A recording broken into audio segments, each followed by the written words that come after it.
Selamat pagi, salam sejahtera. Terima kasih karena bersama dengan saya di Naziling Unity Channel. Saudara-saudara sekalian, ini satu pendedahan yang paling luar biasa yang pastinya akan mencuit hati Anda dan bantu saya share video ini. Bayangkan, laluan basikal di Dewan Bandaraya Kuala Lumpur bernilai RM 10,5 juta.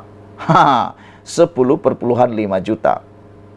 Mahal kan? Banyak kan? Itu kalau membantu rakyat yang lebih perlu, saya pikir ianya sangat-sangat membantu.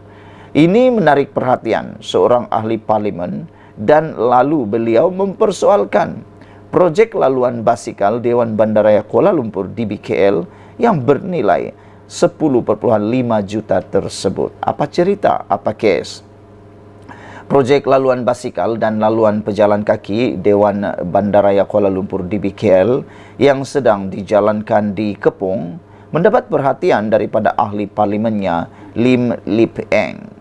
Ahli parlimen DAP itu berkata, walaupun dia memuji hasrat kerajaan menggalakkan gaya hidup aktif dan pengangkutan rendah karbon, namun ia gagal memikirkan aspek praktikal proyek bernilai 10,5 juta itu. Dia berkata, kerajaan sepatutnya mempertimbangkan faktor cuaca dan kebimbangan keselamatan jalan raya sebelum meneruskan pembinaan laluan sepanjang 6 km itu.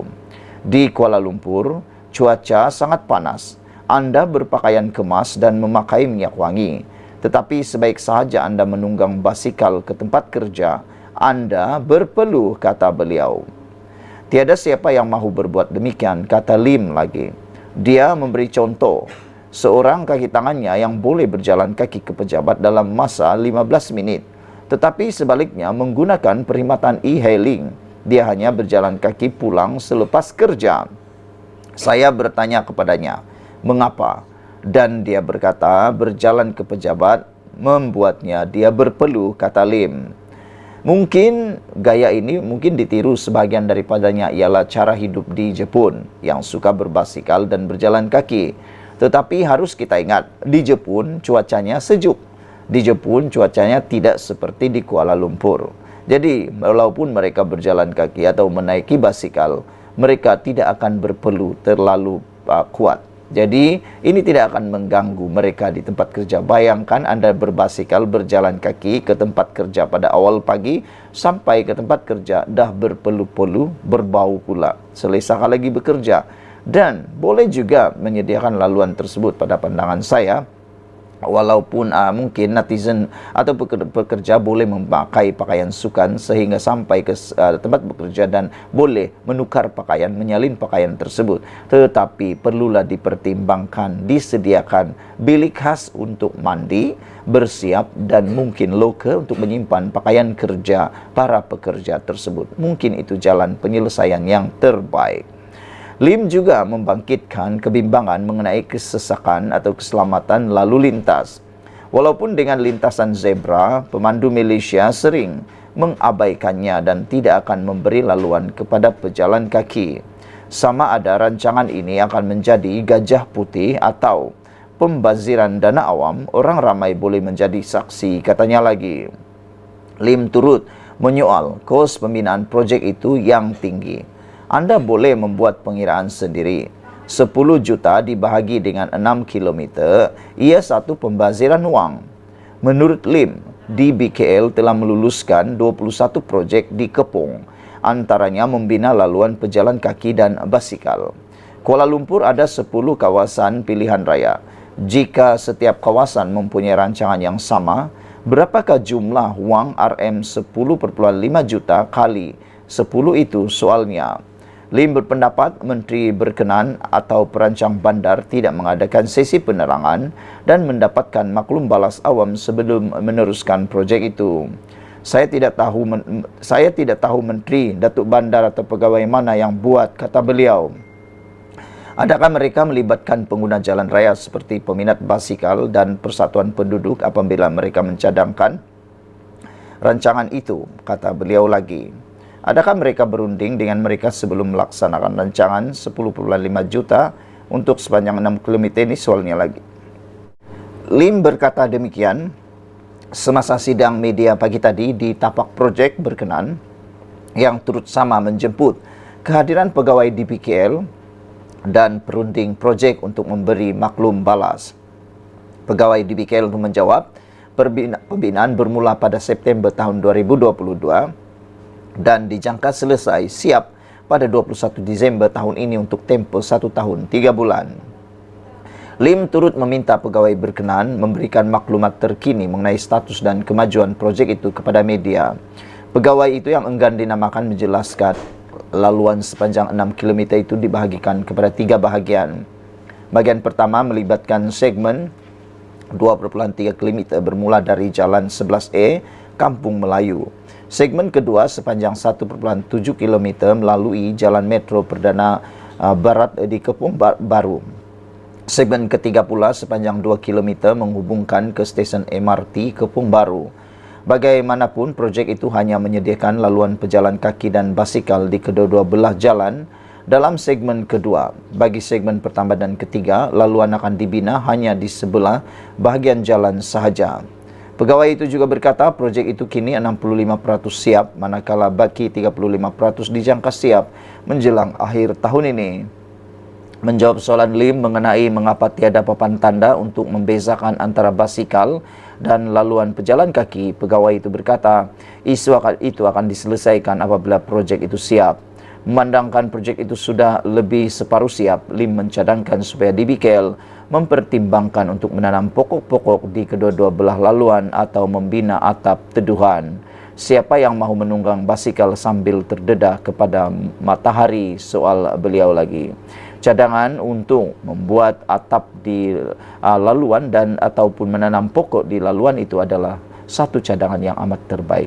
Semoga projek-projek yang akan datang memikirkan kebolehaksanaan, praktikal dan bergunanya projek tersebut. Sekian dulu untuk kali ini. Jangan lupa tinggalkan komen Anda. Bye-bye. Selamat pagi, salam sejahtera. Terima kasih karena bersama dengan saya di Nazilin Unity Channel. Habis cerita, musnah segala-galanya, dan ada yang mengatakan apa yang akan jadi kepada Radzi Jidin selepas ini. Penjelasan SPRM baru-baru ini membuktikan bahwa siasatan berkaitan Radzi Jidin bukan satu rekaan semata-mata. Kerana ada juga netizen, ada juga orang, dan ada juga pemimpin-pemimpin parti politik menyatakan bahwa tindakan siasatan terhadap Radzi Jidin berkaitan percetakan buku Jekov melibatkan kononnya dakwaan rasuah RM 80 juta tersebut adalah satu rekaan. Nampaknya apa yang dijelaskan oleh SPRM kemarin dulu menunjukkan, membuktikan bahwa siasatan tersebut bukan satu rekaan, bukan satu arahan daripada pihak atasan, tetapi ianya memang mempunyai asas yang kukuh. SPRM akhirnya tampil menjelaskan bahwa siasatan pihaknya ke atas projek percetakan buku bernilai RM 80 juta yang dikaitkan dengan bekas Menteri Pendidikan Radzi Jidin sebenarnya telah bermula sejak kira-kira sebulan lalu, yaitu pada Ogos lagi. Serentak dengan itu, Ketua Pesuruh Jaya SPRM Azam Baki menafikan siasatan kes tersebut berikutan adanya arahan daripada pihak atasan dalam kerajaan. Beliau turut menafikan siasatan dijalankan disebabkan pertelingkahan antara Radzi Jidin dengan Perdana Menteri Anwar Ibrahim di Parlimen pada 19 September lalu. Kita telah memulakan siasatan membabitkan kes ini kira-kira sebulan sebelum ini, kata beliau.